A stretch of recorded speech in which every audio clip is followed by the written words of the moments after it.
Good morning, students. Today we are going to discuss about Indian economy.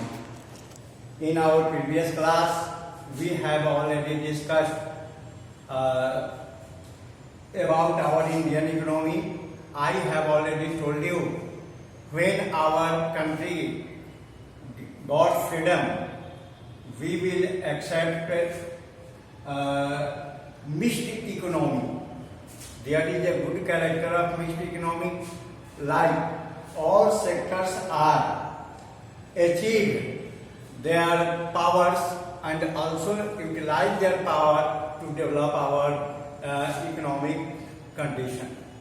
पिछले class में हम स्पष्ट रूप से बताए थे कि जब हमारा देश स्वतंत्र हुआ तब दुनिया के बहुत सारे देश जहां कहीं सोशलिज्म अपनाया गया तो कहीं कैपिटलिज्म अपनाया गया। अमेरिका में कैपिटलिज्म व्यवस्था अपनाई गई, रशिया और चाइना में सोशलिज्म व्यवस्था अपनाई गई। लेकिन जब हमारे कंट्री की बारी आई तो हमारे देश के स्कॉलर ने मिक्स्ड इकोनॉमी अपनाया। मिक्स्ड इकोनॉमी का मतलब यह हो गया कि यहाँ पर पूंजीवाद के जितने गुण हैं और समाजवाद के जितने गुण हैं दोनों को एक साथ सम्मिलित कर और अपने देश में लागू करने की कोशिश की गई। इसलिए हमारे देश की इकोनॉमी में कैपिटलिज्म की भी झलक है और सोशलिज्म की भी झलक है। हम यहाँ बात करते हैं सेक्टर की। अगर हम सेक्टर की बात करें तो प्रारंभिक तौर पर 3 सेक्टर हैं, एक प्राइमरी, दूसरा सेकेंडरी और तीसरा टर्शियरी। प्राइमरी सेक्टर के अधीन वे तमाम इकोनॉमिक एक्टिविटीज आते हैं जो नेचुरली हमें प्राप्त होते हैं। फॉर एग्जाम्पल, यदि हम एग्रीकल्चर वर्क करते हैं तो उसके प्रोडक्ट को हम डायरेक्ट यूज कर लेते हैं, इसलिए वह प्राइमरी सेक्टर का एग्जाम्पल हो गया। एग्रीकल्चर, माइनिंग, फॉरेस्ट्री, ये सब एग्जाम्पल है प्राइमरी सेक्टर का।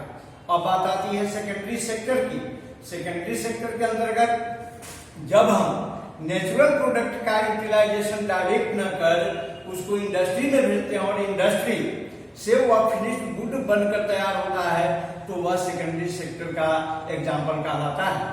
और इन दोनों को एक दूसरे से कोऑर्डिनेट करने के लिए एक और सेक्टर की जरूरत थी जिसको अपनाया गया, वह है टर्शियरी सेक्टर। टर्शियरी सेक्टर को हम लोग सर्विस सेक्टर के नाम से भी जानते हैं। मान लिया जाए कि एग्रीकल्चर प्रोडक्ट हुआ, जैसे गन्ना की खेती हमने अपने खेत में किया और जरूरत है उसको सेकेंडरी सेक्टर यानी इंडस्ट्री में भेजने की। How to reach the sugar cane to the sugar cane industry, तो इसके लिए ट्रांसपोर्टेशन की जरूरत है। तो यहाँ transportation is the example of tertiary sector. इसलिए प्राइमरी और सेकेंडरी को और ज्यादा डेवलप करने के लिए टर्शियरी सेक्टर आया और तीनों की महत्वपूर्ण भूमिका हमारी इकोनॉमी में मानी गई है। फिलहाल इसके अलावा एक ऑर्गेनाइज सेक्टर है और दूसरा अनऑर्गेनाइज सेक्टर है। ऑर्गेनाइज सेक्टर के अधीन वैसे सेक्टर आते हैं जिसमें सरकार किसी न किसी रूप में शामिल होती है। 60 और 40 का रेशियो होता है। सपोज दैट कि अगर हम एक इंडस्ट्री चलाना चाहते हैं तो बेशक हम इंडस्ट्री चला सकते हैं। एक सस्टेनेबल डेवलपमेंट की जितनी कैरेक्टेरिया है उन सारे कैरेक्टेरिया को फुलफिल करते हुए हम एक इंडस्ट्री चला सकते हैं। अगर गवर्नमेंट को लगता है कि हमारे द्वारा चलाया गया इंडस्ट्री वास्तव में इस देश हित के लिए है, सस्टेनेबल डेवलपमेंट के लिए है, without harm of the environment है, तो ऐसी परिस्थिति में वह इसमें शेयर हो सकती है और इसकी शेयरदारी 40% तक की हो सकती है, 60% तक की हो सकती है।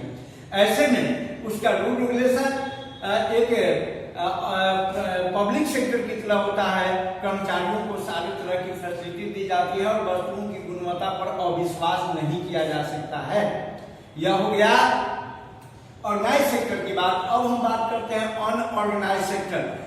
ऐसा सेक्टर जिसका कहीं कोई लेखा जोखा गवर्नमेंट के रजिस्टर में नहीं है, फिर भी इंडस्ट्री चल रही है, लोगों को एम्प्लॉयमेंट मिल रहा है, इकोनॉमिक एक्टिविटी संचालित है, लेकिन नेशनल लेवल पर उसका कोई रिजल्ट सामने देखने को नहीं मिल रहा है क्योंकि बड़े पैमाने पर इनकम टैक्स को इसमें बाउंड कर दिया जाता है। जैसा कि 2 साल पहले जो डिमोनेटाइजेशन हुआ था, डिमोनेटाइजेशन में यह पता चला कि कितने ऐसे लोग हैं जो टैक्स पे नहीं है और उनका छोटा छोटा इंडस्ट्री चल रहा है, वे सारी इंडस्ट्री आज रोड पर आ गए। अब हम बात करते हैं पब्लिक सेक्टर की। पब्लिक सेक्टर एक ऐसा सेक्टर है जो कंप्लीट सरकार के द्वारा उसको चलाई जाती है। सपोज दैट कि अगर हम बात करते हैं देश के सुरक्षा के लिए जो इक्विपमेंट तैयार होते हैं अस्त्र, वह कंप्लीटली पब्लिक सेक्टर के अधीन चलाए जाते हैं। रेलवे पब्लिक सेक्टर के अधीन चलता है। पोस्ट ऑफिस पब्लिक सेक्टर के अधीन चलता है। इसमें इसे प्रोडक्ट वस्तुओं पर कहीं अविश्वास नहीं हो सकता है और इसके कर्मचारियों को एक फेयर वेजेज मिलता है। फेयर वेजेज का मतलब यह हो गया कि इतनी मजदूरी जो जीवन कल्याण के लिए संभव है।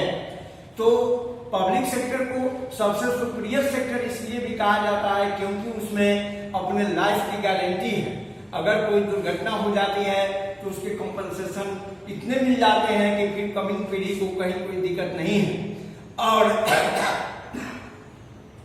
अब है प्राइवेट सेक्टर। पब्लिक सेक्टर के बाद प्राइवेट सेक्टर या निजी कंपनी अपने द्वारा संचालित करती है, जिसमें गवर्नमेंट का कोई हस्तक्षेप नहीं होता है और यह उत्पादन से लेकर वितरण तक और विक्रय तक एक व्यक्ति का अधिकार होता है। यहाँ तक हम अपने पिछले क्लास में बताए थे, लेकिन आज कुछ नई चीज बताएंगे।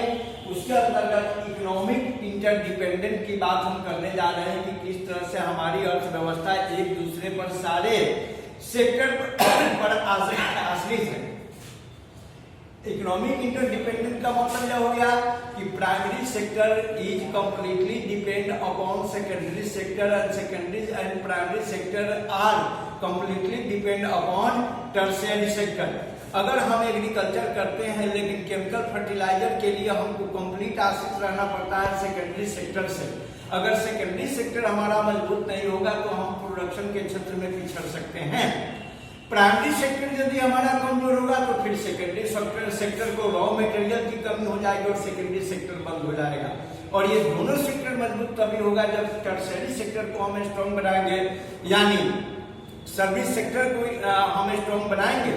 सर्विस सेक्टर के अंतर्गत जैसे मॉल में काम करने वाले जितने भी एम्प्लॉय हैं वो सर्विस सेक्टर के एग्जाम्पल है, टीचर सर्विस सेक्टर के एग्जाम्पल है, या कहीं ना कहीं दूरगामी परिणाम देते हैं देश के विकास में।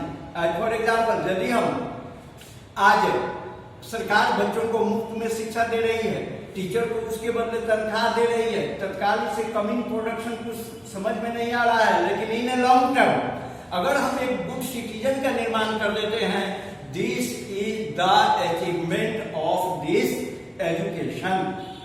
Now comparing the three sectors, अब इन तीनों सेक्टर का आपस में कंपैरिजन करना है, कंपेयर करना है। तो आज हमारे देश के इकोनॉमिक डेवलपमेंट में सेकेंडरी और टर्शियरी सेक्टर का जितना योगदान है उससे कहीं ज्यादा प्राइमरी सेक्टर का योगदान है। हमारे देश के इकोनॉमिक एक्टिविटीज में प्राइमरी सेक्टर का नियर अबाउट 56% योगदान है, जबकि सेकेंडरी और टर्शियरी सेक्टर का क्रमशः इससे कम है। आने वाले दिनों में यदि हम प्राइमरी सेक्टर को मजबूत बना लेते हैं तो हमारा सेकेंडरी और टर्शियरी सेक्टर अपने आप मजबूत हो जाता है। लेकिन हमारे विकास की प्रक्रिया इतनी धीमी रही है कि न तो हम प्राइमरी सेक्टर को स्ट्रॉन्ग बना सके हैं, न सेकेंडरी सेक्टर स्ट्रॉन्ग बना है, न टर्शियरी सेक्टर स्ट्रॉन्ग बना है। यह भी बात सही है कि आज हम अंतरिक्ष में गोता लगा रहे हैं, समुद्र की अंतर गहराई में गोता लगा रहे हैं, लेकिन इसके बावजूद आज सड़क पर लोग भूखे मर रहे हैं। आज यातायात की सुविधा के अभाव में लोग जहां तहां भटक रहे हैं। आज बेरोजगारी की मार लोग झेल रहे हैं। तो एक तरफ जहां हम अंतरिक्ष का सैर कर रहे हैं, दूसरी तरफ सड़क पर लोग हैं। इसका अभिप्राय यह हुआ कि प्राइमरी सेक्टर, सेकेंडरी सेक्टर और टर्शियरी सेक्टर को और ज्यादा मजबूत बनाने की जरूरत है। समय की उपयोगिता को देखते हुए हमारी सरकार ने एक पॉलिसी तय की जिसमें तीनों प्रकार के सेक्टर को आगे बढ़ाने की बात कही गई। अगर केवल प्राइमरी सेक्टर पर ही जोर दिया जाता और लास्ट में हम देखते तो हम अपने आप को काफी पीछे पाते, क्योंकि सेकेंडरी और टर्शियरी सेक्टर का भी महत्व कम नहीं है। इसीलिए तीनों सेक्टर पर एक बार फोकस किया गया है। अब इंटरमीडिएट गुड्स की बात हम करने जा रहे हैं। इंटरमीडिएट गुड्स छोटी छोटी वस्तुएं जिनकी भी भूमिका काफी महत्वपूर्ण है, लेकिन हम उसको नेग्लेक्ट कर जाते हैं, जो हमें कदापि नहीं करना चाहिए। इसको हम एक एग्जाम्पल के द्वारा अच्छे ढंग से समझ सकते हैं। मान लिया जाए कि एक बिस्किट बनाना है और हम सबों को पता है कि बिस्किट व्हीट प्रोडक्ट से बनता है, गेहूं से आटे तैयार होते हैं, आटा को परचेज किया जाता है, उसमें ऑयल की जरूरत होती है, शुगर की जरूरत होती है, फिर उसके बाद कुछ एसेंस की जरूरत होती है और तब जाकर वह एक बिस्किट तैयार होता है। तो हम डायरेक्ट केवल आटे का दाम जोड़ ले और इधर बिस्कुट का दाम जोड़ ले और तब हम आटे के दाम से बिस्कुट के दाम का कंपेयर करें तो यह उचित नहीं होगा, क्योंकि इसमें इंटरमीडिएट गुड ऐसे हैं जिनकी भी मार्केट में कीमत कम नहीं है। इसलिए जब हम जीडीपी की बात करते हैं तो उसमें इन सारी चीजों को शामिल करते हैं, जो कि हमारा लास्ट पॉइंट में यहाँ दिया गया है। अंतिम पॉइंट है gross domestic product, GDP, gross domestic product, सकल घरेलू उत्पाद। इसको भी हम एग्जाम्पल के द्वारा स्पष्ट करना चाहेंगे। यहाँ पर डबल काउंटिंग की एक समस्या सबसे बड़ी समस्या है, क्योंकि हमारी सरकार जब अनुमान करती है तो वह क्लियर कर देती है सेशन शुरू होने के पहले ही, जब फसल की बुआई होती है उसके पहले हमारी सरकार अनुमानित लक्ष्य निर्धारित कर देती है। स्पष्ट रूप से कहती है कि इस सत्र में, इस सेशन में गेहूं का कितना लाख टन उत्पादन होगा, जिसकी अनुमानित कीमत कितनी होगी, तैलीय पदार्थ कितने उत्पादन किए जाएंगे, अनुमानित कीमत कितनी होगी, और चीनी का कितना उत्पादन होगा जिसकी अनुमानित कीमत कितनी होगी। अब यहाँ पर एक बार तो वैसे हमने कीमत निर्धारित कर दिया और दूसरी समस्या यहाँ महत्वपूर्ण आ गई कि मान लिया जाए कि यदि हम 8 रुपए किलो गेहूं बेच देते हैं किसी फ्लोर मिल के पास, फ्लोर मिल से कोई 10 रुपए किलो गेहूं खरीद कर आटा खरीद कर ले गया, उसमें 40 रुपए किलो चीनी मिलाया, 110 रुपए किलो वाले तेल मिलाए और उसने बिस्कुट तैयार किया। अब यहाँ पर वह एक डिब्बा बिस्कुट का दाम 15 रुपया रखा, 15 चौका 60, 1 किलो आटे में 15 चौका 60 रुपया उसका लागत लगा है। 1 किलो आटा प्लस 100 ग्राम चीनी प्लस 100 ग्राम डंडा प्लस 100 ग्राम एसेंस, इन सबों को मिलाया जाए तो कुल देखा जाता है यही कि जो हमारा रॉ मटेरियल का कॉस्ट है उससे कहीं ज्यादा इस बिस्किट का कॉस्ट हो गया, क्योंकि 15 चौका 60 रुपया, इससे 60 रुपया की आमदनी होने की संभावना है।